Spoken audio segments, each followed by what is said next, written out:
टी20 world cup 2026 में नाकस कारकर्दगी का चौथा तीसरा हतमी फैसला जो है वो सामने आ गया। खिलाड़ियों ने हेड कोच माइक हैसन के खिलाफ बगावत कर दी। वैसे इससे के बाद आफ्टर शॉक्स आना शुरू हो गए हैं। 2-3 ऐसे आफ्टर शॉक्स आए हैं 2026 के वर्ल्ड कप की नाकस कारकर्दगी के ऊपर। किस वजह से बगावत की है? नए हेड कोच का ऐलान भी हो गया है। हटाने का मुतालबा जो वो जोर पकड़ता जा रहा है। किस तरफ कहानी जाती दिखाई देती है, इन तमाम बातों के ऊपर आज बात करेंगे इस व्लॉग में। लेकिन आगे बढ़ने से पहले आपसे दरखास्त, अगर आपने चैनल को अभी तक सब्सक्राइब नहीं किया तो चैनल को सब्सक्राइब कर लीजिए और बेल आइकन को दबा लीजिए। हमारी आने वाली हर वीडियो आप तक बर वक्त पहुंचेगी। यहाँ पर आपको बहुत सी इनसाइड स्टोरी मिलेगी। नाज़रीन, 2026 के वर्ल्ड कप में पाकिस्तानी टीम की नाकस कारकर्दगी, इसके जो हतमी रिजल्ट्स आए हैं, पहले भारी जुर्माना, ओडीआई के अंदर रद्दा फेर देना, सीनियर्स खिलाड़ियों को बाहर निकाल देना, 4-5 पर्चियों को टीम के अंदर दाखिल कर लेना और फिर एक दामाद को जो है वो ओडीआई से फारिग कर देना, दूसरे दामाद को बरकरार रखना ओडीआई का कप्तान, ये तमाम कुछ था।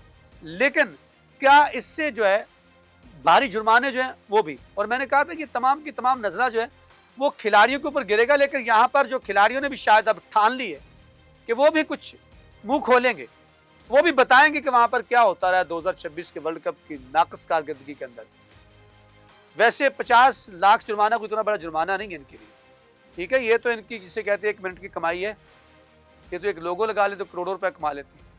लेकिन मसला ये है कि क्रिकेट बोर्ड में अंदर बैठे हुए लोग जो हैं वो किस तरफ, उनको पूछने वाला कौन है, वो किस बाग की मूली है, तो उनको कोई पूछता तक नहीं है।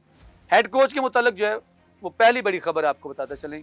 पहला जुर्माने की शक्ल में आया, फिर बड़े खिलाड़ियों को ओडीआई से फारिग कर दिया गया, दामाद को फारिग किया गया, फिर उसके बाद जो है वो टी20 से निकालने का ऐलान, और इस तरह से जो है वो ऑपरेशन 4-5 पर्चियां ला के डाल देना, कौम को बेवकूफ़ बनाना। अब खिलाड़ियों ने सोचा है कि माइक हैसन जो है उसने क्या किया, वो सारा उन्होंने कच्चा चट्टा खोल के रख दिया उनके खिलाफ पूरा। और उन्होंने जो एक रिपोर्ट गई है वो माइक हैसन के खिलाफ गई है। उसमें यह है कि माइक हैसन जो थे वो ज़बरदस्ती तमाम फैसले के ऊपर खुद मुख्तार रहे। वो मैंने आपको बताया था कि किस तरह से हमने 10-12 मैचेस जीते, श्रीलंका, ऑस्ट्रेलिया, फिर साउथ अफ्रीका से यहाँ पर ओडीआई टी20, और उसकी वजह से जो है वो हमारे ऊपर इतने हावी हो गए टीम के ऊपर कि कप्तान जो था उससे भी नहीं पूछा जाता था। अपनी मर्जी से जो है ये खिलाना प्लेइंग 11 के अंदर, इन खिलाड़ियों को 15 रुकनी में शामिल करवाना भी थे। फिर जो है वो बाकायदा फिर प्लेइंग 11 के अंदर से दूर की बात है, जो वहाँ पर 6 ओवर के बाद और 14 ओवर के बाद जो वक्फा मिलता है वहाँ पर भी घुसकर किसको बॉलिंग देनी है, किसको नहीं देनी, किसको लेके आना है इस ओवर में या नहीं लेके आना, यहाँ तक वो उसके ऊपर जो थे वो हावी। तो फिर सीनियर जो खिलाड़ी हैं उन्होंने भी कह दिया है कि तमाम के तमाम फैसले जो है वो बगावत की शक्ल ये इख्तियार करते जा रहे हैं कि ये फैसले सारे माइक हैसन का फैसला था। कप्तान डमी कप्तान बन के रह गया था, कठपुतली बन के रह गया था। नमीबिया के खिलाफ एक मैच के अंदर जब वो बॉटल नीचे मारते हैं सलमान अली खान आगा, उस वक्त उनकी जो बात करते हैं माइक हैसन, वो बात उस वक्त तो हम कहते थे कि नहीं, अब ये महसूस होता है कि वहाँ पर इख्तिलाफात चल रहे हैं। जब उनकी विकेट गिर गई, फिर नीचे से वो शदाब को भेजी जा रहे हैं, किसी को भेजी जा रहे हैं, वो सारी बातें जो थी उसके ऊपर भी आई। तो उन्होंने कहा कि एक बाकायदा रिपोर्ट बनी है हेड कोच के खिलाफ कि इन्होंने अपने फैसले मुसल्लत किए हैं, कोई किसी की बात नहीं मानी, हत्ता कि बॉलिंग किससे करवानी है, किससे नहीं करवानी, प्लेइंग 11 के अंदर किसको ओवर किस टाइम देना, ये भी फैसले उन्हीं के थे, ठीक है। इसके बाद जो है वो एक पूरी रिपोर्ट बन के चली गई और उसमें कहा गया कि इसको बाकायदा हटाने का मुतालबा कर दिया गया कि ये, और इतना बड़ा कोई तुरमखाम भी नहीं है वो माइक हैसन। ये हमने पहले दिन से कहा था कि जो यूज्ड टिश्यू हैं हम उनको धोकर इस्तेमाल करने की कोशिश करते हैं, और फिर टिश्यू जो धोया हो जाता है वो किसी काम का रहता है। माइक हैसन भी ऐसे ही लोगों ने इस्तेमाल करके छोड़ दिया और उसने पता नहीं कौन सा को बड़ा कारनामा नहीं दिया। अच्छा, ये तो अब तक है। और नए हेड कोच की जो बात हम कर रहे हैं कि नए हेड कोच का जो है वो ऐलान कर दिया गया है। माइक हैसन को अब बगावत हो चुकी है खिलाड़ियों की। क्या सीनियर्स खिलाड़ी जो हैं बगावत के बाद वो खुद ओडीआई से बाहर हो गए हैं। अब देखना ये है कि क्या खिलाड़ी बच पाते हैं या फिर माइक हैसन बच पाते हैं, क्योंकि जो डायरेक्टर क्रिकेट हैं पाकिस्तान वो बहुत तगड़े। उन्होंने आपको पता है गैरी क्रिस्टन को भी छुट्टी करवा दी थी, उन्होंने वो गिलेस्पी को भी छुट्टी करवा दी। ये तमाम चीज़ें आप चेंज रखिएगा, फिर अगली बात करते हैं। अगली बात की तरफ बढ़ते हैं, वो है पाकिस्तान ने न सिर्फ यहाँ पर है, पाकिस्तान ने एक और भी फैसला किया है सीनियर खिलाड़ियों को निकालने का, नहीं ओडीआई के अंदर। पाकिस्तान ने टेस्ट जो हेड कोच है उसको भी तब्दील कर रही है।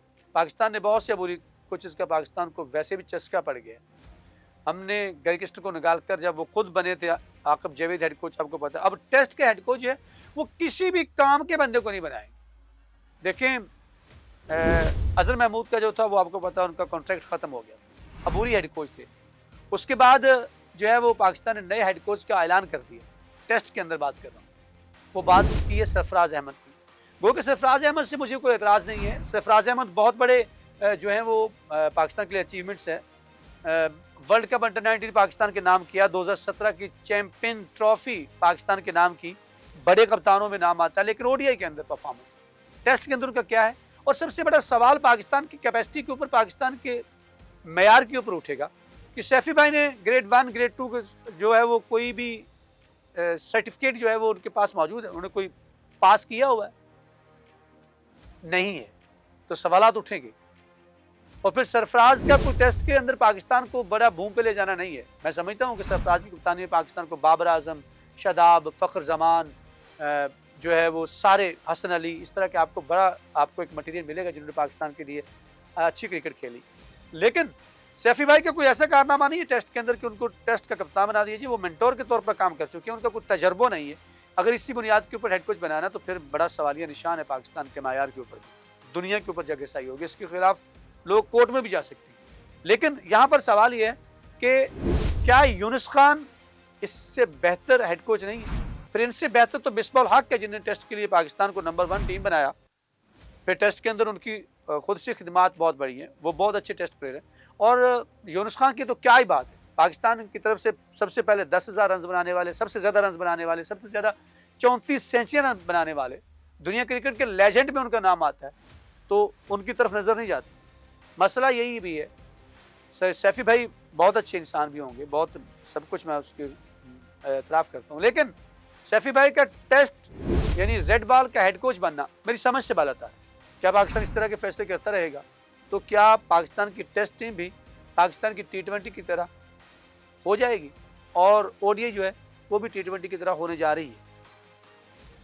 एक कोच ने 1 नंबर टीम को जो है वो किस नहज में पहुंचा दिया है, और अब ये देखना है कि टेस्ट टीम को अगर सैफी भाई को लगाना ही है तो सैफी भाई उसको किस तरफ ले जाते हैं, कि सैफी भाई जो मेरिट की बात करते हुए खुद से इसको पीछे हटा लें।